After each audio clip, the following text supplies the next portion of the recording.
Greetings, ladies and gentlemen. Today we are literally ripping one right out of the pages of Wowhead. So, thank you to them, of course. Link will be in the description.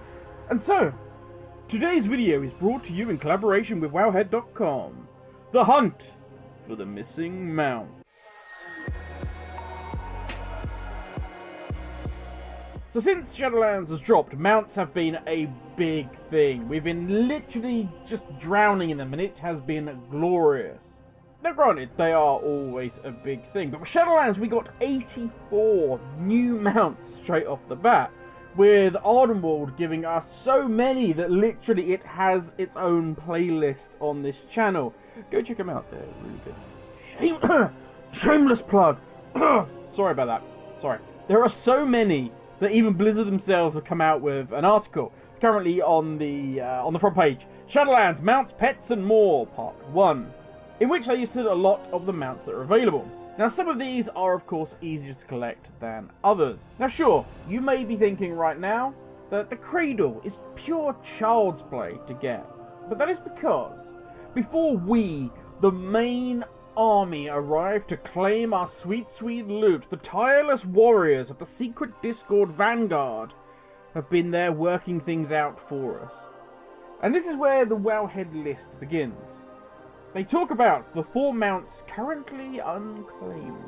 Now first up on the list, and the one that personally I have no idea about. I hadn't even heard about this until I read the article. Now, a lot of the other mounts, you can see them explained in various add-ons. Like I have handy notes and I can hover over it and they'll tell me about some of the other mounts, rumours, speculation about how you gather them. This little fellow, nothing, you poor, ugly, adorable little cherub. And before you say, well Grim, it's not the first mount to be added but not implemented. They've done that many times before. And I would say you are correct, my friend. But none other than the principal game designer, Muffinus, yes, I did say that correct, has said it is obtainable now, and that was way back on the 1st of December. Now, I will say, the mystery and the secretness surrounding this mount does have me interested. Far more, I'll be honest, than the mount itself. If any of you have the M+ mount from BFA, or even the Mail Muncher from doing Visions, then basically you already have this model. And personally, I've never been a big fan of these kind of mounts. It is, after all, just a big worm. But I also don't like Taurons on any horses whatsoever. Would it have killed you, Blizzard, to make us a Kodo Paladin Order Hall mount? Anyway, I digress. Apologies. Still pains me. But so up next we have the Bonehoof Taurolus. Sounds like a dodgy car. Now if it sounds, and you can see by the images here, looks like a Maldraxxus mount, you would be correct. In fact, everything that remains on the list is Maldraxxus based. Now this mount does show up in the mount journal, and the sources state it as being a Tahonta. Again, sounds like a dodgy make of car. But since the launch, this mount has yet to poke its little head out. This could be as simple as the drop chance is just a bit skewed up. You know, it should be, I don't know, 10%, but in fact it's like 0.0001, and so we're just not seeing it. It may be that the player needs to be Maldraxxus and have a number of different things done. It may be that you need to go to your table, be Maldraxxus. With the table's going to come a certain quest, and then you're going to be able to slowly do that quest and gain the mount somehow. You know, end of the quest would be, now kill Pocahontas, and you'll get this mount. But if you want to do that, then you're also going to need to be deemed worthy enough, and you have to be Renown 40. Could be any one of these things. That is the beauty of the secret Discord, and the fact that they have so much fun finding these things out. And we shall eventually see how this mystery is unlocked, like all these things.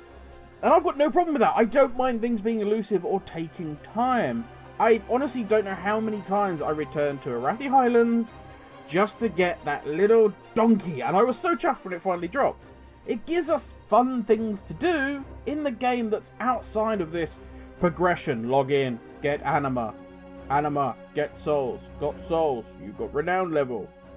Back before now, You've done your renowned and you've done your souls. Congratulations. Now do quest. Now you've done quest. That is it. Now wait till next week. You're like, thank you.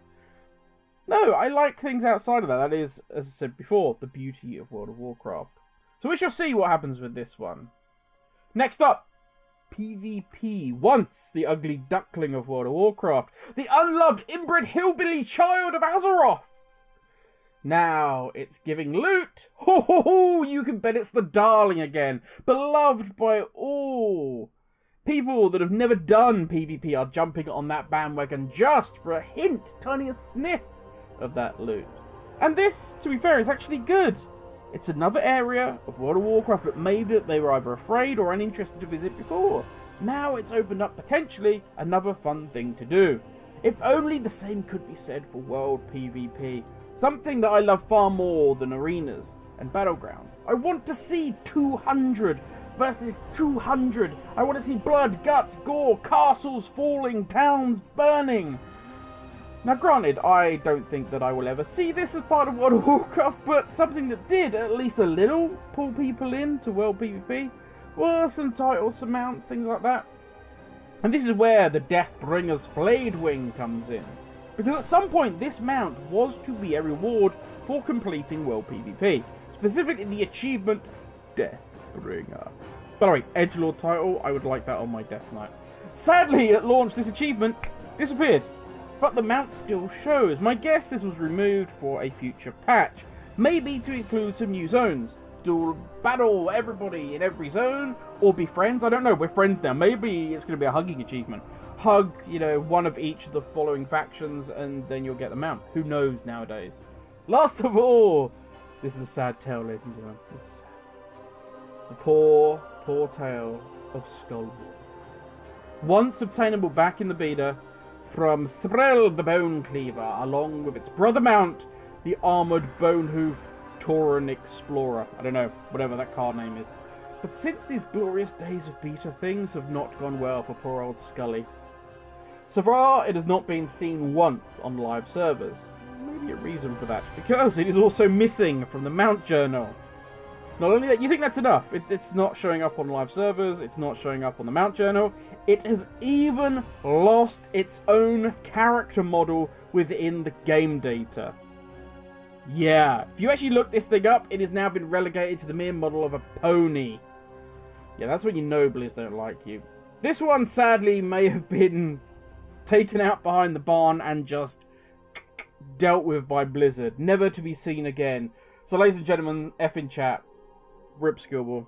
We miss you, buddy. Now, at this point, Wowhead do talk about the Vicious Mounts. And I will say, click on the link, go read the article for yourself if you would like. For those of you that don't know what Vicious Mounts are, they are the PvP mounts. You know, you see those super sexy mounts covered in armor.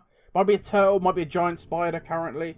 And you're just like, that's nice. Where do I get that? Oh, I've got to be Gladiator rank. You can forget that. I'm not getting it. But once you've actually managed to acquire one of these glorious mounts, whatever it may be for that season, subsequently after that, you're going to gain saddles. With these, you can go to your respective vendor, whether it be Stormwind or Orgrimmar, and you can purchase previous PvP mounts. But currently, you are unable to gain Battle for Azeroth mounts. People don't know why. They believed it would be when Shadowlands launched, this would then be available. It has not come. And personally, I would not be surprised to see this at the end of like PvP Season 1, or just something that's added in our next content patch that we're going to supposedly get in the spring. I don't know this, I will say now, and I've said numerous times before, I'm not a PvP player, so I can't give you a gut feeling based on this, you know, my deep-rooted history and knowledge of PvP. It's just a feeling that seems right to me. Now, before I go, that is me done. Before I go, if you are interested in helping the secret Discord heroes, or just interested in finding out more of what's going on with them, and how they help us in secret unknown ways throughout the course of an expansion, there is a link to their Discord down in the description. These are the heroes that unlock the secrets that we the lazy bums, don't even have to. They unlock this so we don't have to, basically. And God bless them for that. But that is enough from me, everyone. Have a great day. Stay safe, and I will catch you all in in the next video. Laters, everyone.